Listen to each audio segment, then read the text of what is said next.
Storm Tracker weather starts now with meteorologist Eric Johnson. Good morning. Well, it was a remarkable night across Montana. We had a G5 geomagnetic storm, which is the strongest possible geomagnetic storm, and that created just incredible northern lights all across Montana. This was up in Kyla, Montana, northwest part of the state, taken by Mindy Johnson. You can really see those streaks of light there, and it was directly overhead and all across the sky in Montana. This is another photo that was taken over in Fort Benton. You can see those vibrant greens and pinks. It was just a beautiful sight. And going through today, we are going to see clouds starting to move in. Mild temperatures continuing through Thursday. We'll start to cool down into Friday and this weekend. Especially, we'll look at those highs slipping back towards the 40s and 50s, and a little bit of rain and snow possible late Thursday night into Friday. But it's a much cooler start to the day, anywhere from 5 to as much as 20 degrees cooler than this time yesterday. On the high line, we're sitting in the 20s.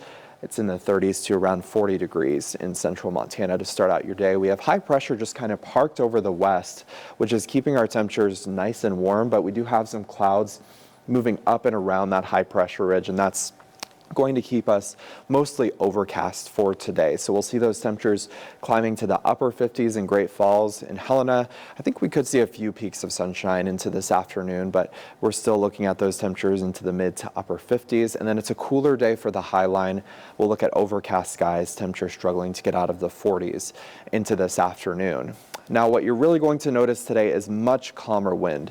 In fact, most of us will see light wind across the area through most of today, but into tonight, starting to see that wind picking up over towards the Rocky Mountain fronts, where we could see some gusts of 50 to 60 miles per hour, maybe even more than that, over towards East Glacier and Browning and up to St. Mary. And then those stronger wind gusts will spread east across the plains throughout our Thursday and staying very gusty into Friday as well. Now, we are going to have another chance to see the Aurora Borealis into tonight, but unfortunately we will be dealing with more cloud cover tonight, especially early on in the night, unlike where we saw clear skies last night and then increasing clouds throughout the night. So you may want to head out a little bit later tonight to catch the Aurora Borealis, but it could be another really great show.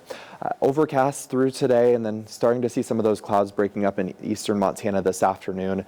And then into Thursday, I think we see more sunshine, but we are going to see some stronger winds across the area into Thursday afternoon and evening. Our next storm system approaching the area, that wind is going to pick up Thursday and Friday. We could see a little bit of rain and mountain snow Thursday night into Friday, especially around Helena. The weekend is mostly dry, a couple of showers starting to move in later in the weekend.